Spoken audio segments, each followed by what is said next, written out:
ఒంగోలుపై మంథన్ తుఫాను చాలా తీవ్రమైనటువంటి ప్రభావం చూపింది. నిన్న సాయంత్రం నుంచి అక్కడ పరిస్థితి బీభత్సంగా ఉన్నటువంటి పరిస్థితుల్లో అక్కడ సిచ్యువేషన్ ఎట్లా ఉంది? ఇప్పుడు తుఫాన్ తీరం దాటిన తర్వాత సహాయక చర్యలు ఎట్లా కొనసాగుతున్నాయి? మా ప్రతినిధి సురేష్ జాయిన్ అవుతున్నారు లైవ్లో ఒంగోలు నుంచి. సురేష్, ఎస్ చక్రి, ఏదైతే మంథన్ తుఫాను ఎఫెక్ట్ మాత్రం ప్రకాశం జిల్లాతో పాటు ఒంగోలుపై కూడా తీవ్రంగా పడిందని చెప్పుకోవచ్చు. ఎందుకంటే శివారు కాలనీలు మొత్తం పూర్తిగా జలమైపోయిన పరిస్థితి ఉంది. ఏదైతే మనం ఇప్పుడు విజువల్లో చూస్తున్నాం, ఇది ఒంగోలు శివారులో ఉండే డ్రీమ్ వ్యాలీ అనే హౌసింగ్ సొసైటీలో ఉంటుంది. దీనికి సంబంధించి దాదాపు అటు మైనంపాడికి సంబంధించిన చెరువు కట్ట తెగిన నేపథ్యంలో అటువైపు నుంచి మళ్ళిన నీటి ప్రవాహం ఏదైతే ఉందో ఈ కాలనీకి సంబంధించి పూర్తి స్థాయిలో చుట్టుముట్టిన పరిస్థితి ఉంది.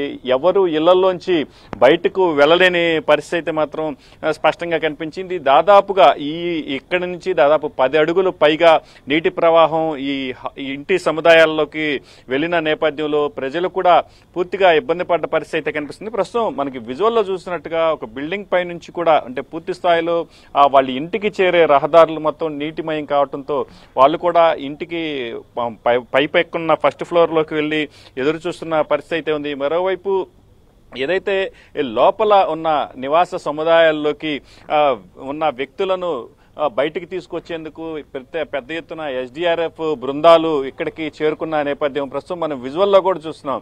ఈ ఎస్డీఆర్ఎఫ్ బృందాలు అటు వాళ్ళకున్న ప్రత్యేకమైన రెస్క్యూ ఆపరేషన్స్ చేసి వాళ్ళని తీసుకొస్తున్న పరిస్థితి ఉంది. ఇప్పటికే 2 సార్లు అంటే ట్రాక్టర్ల అంటే కేవలం మిగతా వెహికల్స్ లోపలికి వెళ్ళలేని పరిస్థితుల్లో కేవలం ట్రాక్టర్ల ద్వారానే లోపల వాళ్ళని రెస్క్యూ చేసి బయటికి తీసుకురావాల్సిన పరిస్థితి ఉంది. దీంతో వాళ్ళు ఆ రెస్క్యూ సంబంధించిన ఆ టీమ్స్ మొత్తం లోపలికి ట్రాక్టర్లలో వెళ్ళాయి. లోపలికి వెళ్లి సంబంధించిన ఎవరైతే లోపల చిక్కుకొని పోయినారో వాళ్ళకి సంబంధించిన వ్యక్తులను పూర్తి స్థాయిలో బయటికి తీసుకొస్తున్న పరిస్థితి ఉంది. దాదాపుగా ఇప్పటికే వాళ్ళు 50 మందికి పైగా రెస్క్యూ చేసి ఇళ్లలో చిక్కుకున్న వ్యక్తులను బయటికి తీసుకొచ్చారు. మరోసారి కూడా అంటే ట్రాక్టర్ను సిద్ధం చేసుకుని మరో రౌండ్ కూడా వెళ్లేందుకు సమాయత్తమై ప్రస్తుతం ఇక్కడ వేచి చూస్తున్న పరిస్థితి మనం స్పష్టంగా చూస్తున్నాం. మొత్తం మీద ఒంగోలుకు సంబంధించి ఏదైతే నిన్న మధ్యాహ్నం 3 గంటల నుంచి భారీ వర్షపాతం నమోదైంది. నిన్న సాయంత్రం వరకు దాదాపు 3-4 గంటల్లోనే 17 సెంటీమీటర్ల పైగా వర్షపాతం నమోదు కావడంతో ఒంగోలు నగరంలో ఉన్న రోడ్లు మొత్తం జలమయమైపోయిన పరిస్థితి ఉంది. ఓవైపు భారీ వర్షం కురిసిన నేపథ్యంలో ఒంగోలు ప్రధాన రోడ్లతో పాటు శివారు కాలనీలు కూడా జలమయమయ్యాయి. మరోవైపు ఏదైతే ఇప్పుడు త్రోగుంట ప్రాంతం వైపు ఉండే వెంకటేశ్వర కాలనీ, నేతాజీ నగర్, అదేవిధంగా చైతన్య నగర్ పలు ప్రాంతాలు ఇప్పుడు మనం చూస్తున్న డ్రీమ్ వ్యాలీ ప్రాంతం కూడా ఏదైతే అటు సంతనూతలపాడు, పేర్నమెట్ట, మైనపాడు చెరువులు తెగాయో వాటి నుంచి వస్తున్న నీళ్లు కూడా పూర్తిగా ఈ ప్రాంతం పైన పట్టంతో దాదాపుగా ఈ ప్రాంతం మొత్తం నీట మునిగిన పరిస్థితి ఉంది. దీంతో ప్రతి ఒక్కరిని రెస్క్యూ చేసి అంటే డ్రీమ్ వ్యాలీ హౌసింగ్ సొసైటీలో ఉన్న ఇళ్లలో ఉన్న చిక్కుకున్న వ్యక్తులను మొత్తం ఆ ట్రాక్టర్లో తీసుకుని వెళ్లి రెస్క్యూ చేసి బయటికి తీసుకురావాల్సిన పరిస్థితి ఉంది. మరికొద్ది సేపట్లో మరో రౌండ్ అంటే ఇప్పటికే 2 ట్రిప్పులు ట్రాక్టర్ల ద్వారా లోపల చిక్కుకున్న వ్యక్తులను తీసుకొచ్చారు. మరి కాసేపట్లో మిగతా వాళ్ళను కూడా తీసుకొచ్చేందుకు మొత్తం సిద్ధమవుతున్న పరిస్థితి మనకు కనిపిస్తా ఉంది. మొత్తం మీద ఏదైతే ఈ ఒంగోలు నగరానికి సంబంధించి దాదాపుగా శివారు కాలనీల్లో ఇప్పుడిప్పుడే కొంత కోలుకుంటున్న పరిస్థితి మనం చూస్తా ఉన్నాం. మొత్తం ఉదయం నుంచి వర్షం కొంత కంట్రోల్ కావడంతో ప్రస్తుతం ఎండొస్తున్న పరిస్థితి ఉంది. దీంతో అటు పోలీసులతో పాటు ఈ ఎస్డీఆర్ఎఫ్ బృందాలు కూడా జత కలిసి పూర్తి స్థాయిలో ఎవరైతే ఈ శివారు కాలనీల్లో చిక్కుకున్నారో వాళ్ళందరికీ సహాయ చర్యలు చేపడుతున్నారు.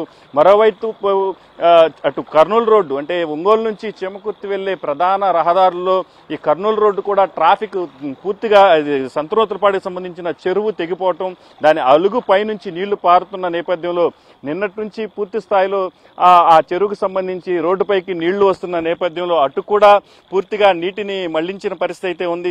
ఇప్పుడే ఉదయం నుంచి డైవర్షన్స్ కి గండ్లు కొట్టి ఆ నీటిని మొత్తాన్ని యువతలకి పంపించిన నేపథ్యంలో పూర్తి స్థాయిలో అటువైపు కూడా రాకపోకలు ప్రస్తుతం ప్రారంభమైన పరిస్థితి ఉంది. ఒంగోలు నగరంలో ఉదయం నుంచి వర్షం లేకపోవడంతో కొంత ఊపిరి పీల్చుకుంటున్నారు. ఇప్పుడిప్పుడే జనం ఇళ్ల నుంచి బయటకు వస్తున్న పరిస్థితి ఉంది.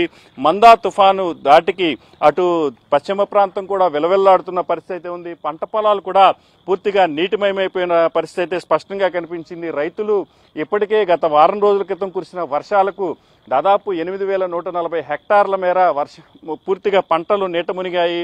ఏదైతే మిరప, సజ్జ, కంది వంటి పంటలు పూర్తిగా నీటమయమైపోయిన నేపథ్యంలో తాజాగా ఈ మొందా తుఫాను రూపంలో వచ్చిన భారీ వర్షాలు కూడా మరోసారి రైతాంగాన్ని దెబ్బతీసిన పరిస్థితి అయితే ఉంది. అయితే ప్రస్తుతం ఆ మొందా తుఫాను దాటికి ఏదైతే నగరంతో పాటు తీర ప్రాంతంలో కురిసిన వర్షాల నుంచి ఇప్పుడిప్పుడే కోలుకుంటున్న నేపథ్యంలో పంట నష్టం ఎంత ఉంటుందనేది మాత్రం అంచనా వేయాల్సిన పరిస్థితి అయితే ఉంది. మరోవైపు ఒంగోలు నగరానికి సంబంధించి ప్రధాన రహదారులు కొంత వాటర్ క్లియర్ అయినప్పటికీ శివారు కాలనీలో ప్రస్తుతం వాటర్ అట్లాగే ఉంది. స్టాగ్నేట్ అయిన వాటర్లను మోటార్ల సాయంతో బయటికి పంపించి వేస్తున్న పరిస్థితి అయితే ఉంది. మొత్తం మీద ఇవాళ సాయంత్రానికి అన్ని ప్రాంతాల్లో నిలిచిపోయిన నీటినైతే బయటికి పంపించి వేసి ప్రజలను సురక్షితంగా బయటికి తీసుకొస్తామని మాత్రం అధికారులు చెప్తున్న పరిస్థితి అయితే ఉంది. Chakri, thanks for the update Suresh.